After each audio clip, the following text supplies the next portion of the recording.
I am Professor Jagada from Community Health Nursing Department in Sri Balaji College of Nursing. Today topic is epidemiology. So at the end of the class, students will be able to gain knowledge about certain objectives that are definition of epidemiology, aims of epidemiology, uses of epidemiology, terms used in epidemiology, dynamic of disease transmission, levels of preventions, nurses' roles in epidemiology. This is called learning objectives of epidemiology. Let me see about the introduction about epidemiology. So epidemiology is a study of how often diseases occur in different groups of people and why. Epidemiological information is used to plan and evaluate strategies to prevent illness and as a guide to the management of patients in whom disease has already developed. A key features of epidemiology is the measurements of disease outcomes in relation to a population at risk. Then meaning of epidemiology. The word epidemiology comes from the Greek word epi, meaning on or upon. Demo meaning people and logos meaning the study. In other words, the word epidemiology has its roots in the study of what befalls a population. So epidemiology derived from the Greek words epi. Epi means upon, demo means people, and logo means study. So togetherly we call it a study among people. This is a meaning for epidemiology. Then definition of epidemiology. Epidemiology is a study of the distribution and determinants of health-related states and events in specified populations and the application of the study to the control of health problems. And second definition is the branch of medical science that deals with the incidence, distribution, and control of disease in a population. Then third definition is the sum of the factors controlling the presence or absence of disease or pathogen. This is the definition of epidemiology. Then aims of epidemiology. The aim is to eliminate and reduce the health problems of community and to promote the health and well-being of society as a whole.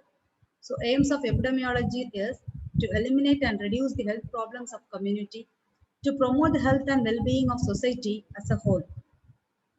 Next one is uses of epidemiology. The study, occurrence, and distribution of diseases in a community. Second use is to identify the determinants of diseases. Then diagnose the health status of the community. Estimate the risk. Plan effective need-based healthcare services. So these are the uses of epidemiology. Next one is term used in epidemiology. We are using so many terms in epidemiology. Let me see one by one. Health. Health is a state of complete physical, mental, and social well-being, not merely the absence of disease or infirmity. Next one is public health. It is a multidisciplinary set of activities concerned with the protection and promotion of health of people and communities and the delivery of health services to people and communities. Then host. Host is a person or other animal that an infectious agent. Then epidemiology, it's a study of the distribution and determinants of health-related states or events in specific populations and the application of study results to control the health problems. Then attributable risk, it's a measures of association in cohort studies and experimental studies. The attributable risk is a difference measures and evaluated as the difference between incidence of the outcome in the exposed group and the incidence of the outcome in the unexposed group. Then endemic. Endemic means the occurrence of a disease in a population or region at normally expected levels. Endemic implies that the disease is able to maintain itself in a population or region without cases entering the population or region from outside. Next one is environment. It is an epidemiological context, refers to the habitat in which the biological agents and the host exist, survive, or originate. Then epidemic. Epidemic means the occurrence of a disease in a population or geographical regions at clearly higher levels than normally expected. Epidemic curve is a graphical display of the distribution of cases of an outbreak by time of onset. Agents. Agents are biological, physical, or chemical factors that contribute to the occurrence of disease. Biological agents such as virus and bacteria are often necessary causes for diseases. Chemical agents such as poisons or allergens, or physical agents such as radiation, noise, or heat are all non-biological agents that are frequently not necessary causes for a disease but contributing factors. Incidence. Incidence is a measure of a disease frequency. Incidence quantifies the number of new cases in a population at risk of developing the disease over a given period of time. Incidence rate, the number of new cases developing during a specific period of time divided by the total cases free person in a time of observation seen in the population at risk. Then incubation period. It's a time interval between exposure to insufficient cases, causes of a disease, and the onset of symptoms. The incubation period is equal to induction period plus latency period.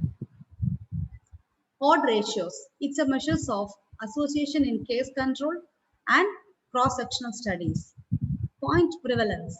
It's a total number of people with the disease or an attribute divided by the total number of people in the population at a given point in time.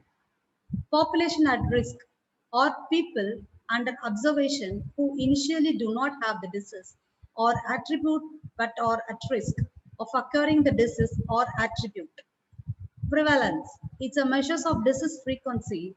Prevalence quantifies the number of existing cases in a population at the point in time or during a period of time. Qualitative epidemiology encompasses a broad range of research approaches that are descriptive in nature and do not aim to generalize to wider population by using inferential statistics. Qualitative research does not rely on quantifying the results. Qualitative research is concerned with the individual experiences or process. Many researchers, quantitative or qualitative, would dispute qualitative research being part of epidemiology. Quantitative epidemiology aims to collect information on many people who are representative of wider populations. The intention of quantitative epidemiology is to draw inferences from the study sample and relate them to a wider population. In quantitative research, information is a quantitatively measures and results are assessed using statistical analysis. Relative risk. It's a ratio measures of association in cohort study and experimental studies. The relative risk is the incidence of the outcome in an exposed group divided by the incidence of the outcome in the not expected group. Sample. It's a selected subset of a wider population. The sample is the group of individuals from whom data for a study are collected. Screening is the testing of usually asymptomatic people to determine their likelihood of having a particular disease. Screening tests sort out as asymptomatic persons who probably have a disease from those who probably do not. A screening test is not intended to be a diagnostic. Persons with positive or suspicious findings are usually referred to additional diagnostic procedures. Sensitivity. It is the ability of a diagnostic or screening test to correctively identify the people who actually have the diseases. Sensitivity is the number of truly diseased people who test positive divided by the total number of truly diseased people. Surveillance is ongoing systematic collections, analysis, and interpretation of health data essential to the planning, implementation, and evaluation of public health practices, closely integrated with the timely dissemination of these data to those who need to know. A surveillance system usually includes a functional capacity for the data collection, analysis, and dissemination linked to public health programs. Placebo is an inert substance or procedures with no known physiologically or otherwise effect. Placebo are used to as mock treatment for the control group in experimental studies. Even if an intervention is theoretically totally irrelevant to the participants' conditions. The participants' attitude toward the conditions and indeed the condition itself may improve by the perception that something is being done. This effect is known as the placebo effect. PICOT stands for population, intervention, comparison, outcome, and time frame. PICOT is a conceptual framework helpful on the way from an initial research idea to the final operational research hypothesis. Observations is one form of data collections. Observation involves being close to the person or unit of analysis who that is being studied so that behaviors and characteristics can be directly observed and recorded. Observation has the advantages that the researchers directly see and hear how people act rather than having to rely on the participants or third persons interpretations. Target population is a populations about which one want to draw your conclusions. The actual population and with that the sample may or may not be representative of the target populations. The target population is partly defined by the exclusion and inclusion criteria of the study. Natural history of disease is a model or a framework for thinking about the natural development and course of diseases. The natural history of diseases expresses the progress of disease in an individual over time in an idealized and standardized format. Many diseases have specific stages, such as the stage of susceptibility, the subclinical stage, the stage of clinical diseases, and the stage of recovery, disability, or death. Together, the stages from the natural history of diseases. Interview is a form of data collections. An interview is a conversation between a researcher and the participants specifically designed to obtain certain information. Interviews can have many formats. Infectious disease epidemiology is a part of epidemiology that focus on infectious diseases. Infectious diseases epidemiological raises very specific questions about agents, transmission routes, and immunization. Infectious disease epidemiologically provides models explaining occurrence and development of infectious disease outbreaks. Ecological studies measures and correlate characteristics of several populations. In ecological studies, the units of analysis are not individual persons, but entire populations such as countries, states, or cities. Epidemiological process. It is an idealized concept on how to conduct epidemiological research. It is a cyclic process governed by the specific method, scientific method. Current theory and knowledge inform a research idea. A study design is chosen to investigate the research idea. An operational falsifiable research hypothesis is formulated. Tools are developed to collect data in a standardized way. Data is collected, collated, and statistically analyzed. Range is a measures of dispersion used in the description of a sample of numerical variable. The range is the distance between the smallest and the largest observation. Determinants under epidemiology is epidemiological research that investigates the effect of a specific determinants or exposure on health outcomes. For example, nutritional epidemiology investigates the effect of diet on health. Basic reproductive rate is the average number of people directly infected by an infectious cases during its infectious period. When the case enter a completely susceptible population, the basic reproductive rate is the theoretical potential of an infection to spread in an entirely susceptible population. Next one is the dynamic of disease transmission, how the disease transmitted from source or reservoir to a susceptible host by using varied mode of transmission. Let me see one by one. Source and reservoir of infection. The terms source, reservoir of infection are not always synonymous. For example, in hookworm infestations, the reservoir is man, but the source of infection is in the soil contaminator with infective larvae. In tetanus, the reservoir and the sources are the same, that is soil. In typhoid fever, the reservoir of infections may be a case or carrier, but the source of infections may be feces or urine of patients or contaminated food, milk, or water. The source of infection is defined as the person, animal, object, or substance from which an infectious agent passes or is disseminated to the host. Usually, the sources can be identified as an individual, animal, or object in a specific place and at a specific time. Thus, a person can be a source of infection either for him or herself or to other contact or indirectly. Example, by contaminating food or beverages. In addition to people also, animals can be a source of infection. Objects may be a source of infections. Food, water, air conditioning systems, showers, medical instruments, recreational waters, doorknobs, cotton handkerchiefs, etc. Most man-made products that may be a source of infections are required to be produced while limiting the risk of contaminations. In most outbreak investigations, the principal objective is to identify the source of infection.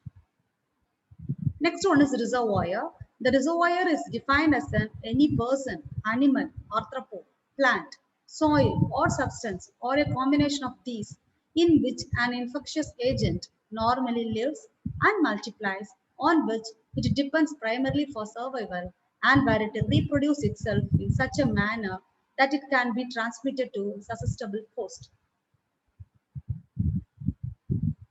Then types of reservoir. The reservoir have three types: human reservoir, animal reservoir, and non-living thing reservoir. Let me see human reservoir. Human reservoir may be a cases or carrier. Human reservoir are two types: cases and carriers.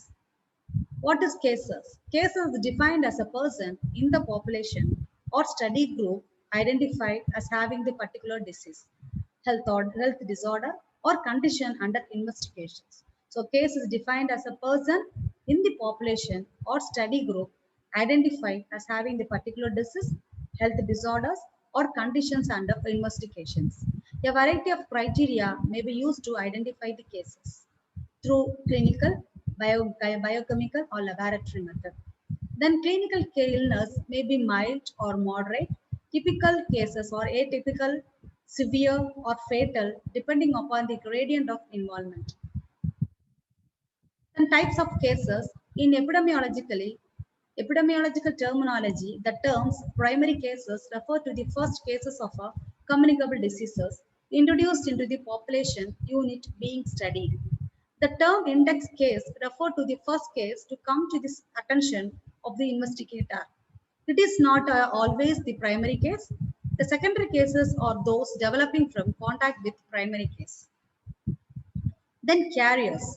In epidemiological terminology, the term primary case refers to the first case of communicable diseases introduced in the population unit being studied. The term index cases refers to the first case to come to the attention of the investigator. It is not always the primary cases. The secondary cases are those developing from contact with primary cases. Then types of carriers. The types of carriers have three types: incubatory carrier, convalescent carriers, and healthy carriers. Let me see one by one. Incubatory carrier. Incubatory carrier are those who shed the infectious agent during the incubation period of disease. That is, they are capable of infecting others before the onset of illness. They usually occurs during the last few days of the incubation periods. Example: measles, mumps, polio, pertussis, influenza, diphtheria, and hepatitis B. These are the examples of incubatory carrier. Then convalescent, that is, those who continue to shed the infectious agent during the period of convalescence. Example: typhoid fever, dysentery, cholera, diphtheria, and whooping cough. This is examples for convalescent period. Convalescent period is nothing but during recovery period they are spreading the infection is called convalescent carriers. Healthy carrier. Healthy carriers emerge from the subclinical cases. They are victim of subclinical infection who have developed carrier state without suffering from overt diseases, but are nevertheless shedding the disease agent. Example: poliomyelitis. Then types of carriers by duration. Have two types: temporary carrier and chronic carrier. Temporary carrier. The temporary carriers are those who shed the infectious agent for a short period of time. In this category may be included in the incubatory, convalescent, and healthy carriers. Second one is chronic carrier. A chronic carrier is one who excretes the infectious agent for the indefinite periods. Chronic carrier state occurs in the number of diseases, example, typhoid fever, hepatitis B, dysentery, cerebrospinal meningitis, malaria, gonorrhea, etc. These are the chronic carriers are far more important sources of infection than cases. Types of carriers based on portal of exit, that is urinary carrier, intestinal carrier, respiratory carriers, and others. Next one is animal reservoir. The source of infection may sometimes be animals and birds. The disease and infections which are transmissible to man from vertebrae are called zoonosis. There are over 100 zoonotic diseases which may be conveyed to man from animals and birds. The best known examples are rabies, yellow fever, and influenza. The roles of pigs and ducks in the spread of epidemic and pandemic influenza, both as reservoirs, carriers, and amplifying hosts, is now well established. The migrations and movements of animals and birds may carry serious epizootiological and epidemiological risk. Reservoir in non-living things, soil, and inanimate matter can also act as a reservoir of infection. For example, the soil may be harbor agents that cause tetanus, anthrax, coccidioidomycosis, and mycetoma. These are the examples of reservoir in non-living things. Then mode of transmission. Mode of transmission, we have six types: direct contact, indirect contact, droplet transmission, hands, vector-borne, nosocomial infections. Let me see what is direct contact. An easy way to catch most infectious diseases is by coming in contact with the person or animals who has the infections. Three way the infectious disease can spread through direct contact or person to person. A common way for infectious disease to spread is through the direct transfer of bacteria, viruses, or other germs from one person to another. This can occur when an individual with the bacterium or virus touches, kisses, or coughs or sneezes on someone who is not infected. These germs can also spread through the exchange of body fluids from sexual contact. The persons who passes the germ may have no symptoms of the disease but may simply be a carrier. In animals to persons, being bitten or scratched by an infected animal, even a pet, can make you sick and in extreme circumstances can be fatal. Handling animals' waste can be hazardous too. For example, you can acquire a toxoplasmosis infections by scooping your cat's litter box. Then mother to unborn child. A pregnant woman may pass germs that cause infectious diseases to her unborn baby. Some germs can pass through the placenta. Germs in the vagina can transmit it to the baby during birth. Next one is indirect contact. Indirect contact transmissions occurs when there is no direct human to human contact. Contact occurs from a reservoir to contaminated surfaces or objects or to vectors such as mosquitoes, flies, mites, fleas, ticks, rodents, or dogs. Airborne transmissions. Airborne transmission is a form of respiratory transmissions associated with inhalation of droplet nuclei. Example, that is residual of droplet ranging in size from 1 to 5 micrometer that while suspended in air dried out, but may still contain potentially infectious pathogens. In a cool settings, a droplet nuclei may remain in the air indefinitely and travel long distances, that is extended beyond 3 feet of the sources. Droplet nuclei may also contaminate intermediate objects or environmental surfaces. Then vector-borne diseases. Vector-borne disease that is transmitted to humans or other animals by an insect such as mosquitoes or another arthropods is called vector-borne diseases. Example is mosquito-borne diseases, malaria, filarias, yellow fever, dengue, chikungunya, Japanese encephalitis. These are the examples of mosquito-borne diseases. Next one is fly-borne diseases, sandfly fever, leishmaniasis, then flea-borne diseases, plague, tick-borne diseases, Lyme diseases, relapsing fever, and typhus. These are the examples of vector-borne diseases. Then next one is susceptible host. Susceptible hosts have four stages: portal of entry, site of election, portal of exit, and low-grade immunity. These are the stages that are there in susceptible host. Next topic is prevention. Let me see the definition of prevention. Prevention is defined as the actions that prevent a disease occurrence. Efforts aim at eradicating, eliminating, or minimizing the impact of sickness and disability. Or if none of these is feasible, retarding the progress of disease and disability, reducing or minimizing. Then types of prevention. Prevention have three types: primary prevention, secondary prevention, and tertiary prevention. Let me see one by one. What is primary prevention? Primary prevention is aims to prevent disease or injury before it even occurs. This is done by preventing exposures to hazards that cause disease or injury, altering unhealthy or unsafe behaviors that can lead to a disease or injury, and increasing resistance to new disease or injury should expose occur. Interventions. In primary intervention, have two types intervention, that are health protection and health promotion. Examples of primary prevention, that is legislation and enforcement to ban or control the use of hazardous product, or to mandate self and healthy practices, then education about healthy and safe habits, then immunization against infectious diseases. Next, we move on to our secondary preventions. The secondary preventions aims to reduce the impact of a disease or injury that has already occurred. This is done by detecting and treating disease or injury as soon as possible to halt or slow its progress, encouraging personal strategies to prevent re-injury or reoccurrence, and implementing the programs to return people to their original health and functional to prevent long-term problems. So secondary prevention is aimed to reduce the impact of disease or injury that has already occurred. This is done by detecting and treating the disease or injury as soon as possible to halt or slow its progress, encouraging personal strategies to prevent re-injury or reoccurrence, and implementing programs to return people to their original health and functions to prevent long-term problems. Then intervention of secondary preventions or early diagnosis and treatment. Examples of secondary preventions, that regular exams and screening tests to detect disease in earlier stages. Examples: mammogram to detect breast cancer earlier.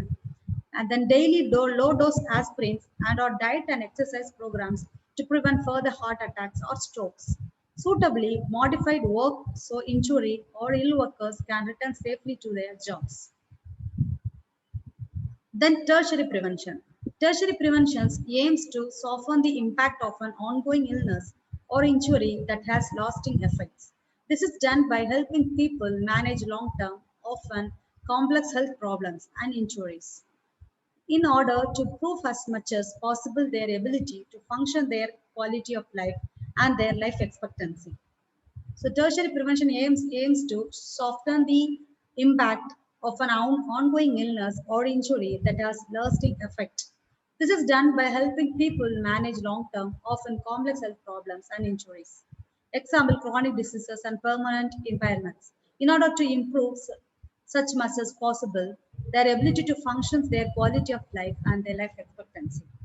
Tertiary preventions have two interventions: rehabilitation and disability limitation. The tertiary prevention examples: cardiac or stroke rehabilitation program, chronic disease management programs, that is example for diabetes, arthritis, and depression, etc. Support groups that allow members should share strategies for living well. Occasional and rehabilitation programs to restrain workers for new jobs when they have recovered as much as possible. Then role of nurses in epidemiology. So, as a nurse, you should provide a good quality of care to the public. Here, the role of nurses. First one is the prevention and control of diseases at various levels. The nurses participates in prevention and control of communicable diseases. The nurses provide health education. They investigates regarding frequency and distribution and possible determinants, and analyzes the information collected, and provides ongoing in-service training. So the prevention and control of disease at various levels. The nurses participates in prevention and control of communicable diseases. The nurses provides health education. In the investigate regarding frequency and distribution and possible determinants, and analyzes the information collected. Provides ongoing in-service survey training. So far we have discussed about what is epidemiology, then what is the dynamic of how many or what are the terms used in epidemiology, then dynamics of disease transmission, that is how the disease transmitted from reservoir to host by using various mode of transmission, then levels of prevention. In levels of prevention, we have seen three levels: primary level prevention, secondary level prevention, and tertiary level prevention. The primary level prevention is that the action we have to take before onset of disease. Then the secondary prevention is the disease patients have already suffered with the disease, but we have to give a treatment and early diagnosis as soon as possible to recover soon. Then the tertiary prevention is we are giving a rehabilitative service to the people. So I understood. I hope I understood. I hope everyone has understood my topic. Then I would like to thank my principal for giving me this wonderful opportunity. Thank you.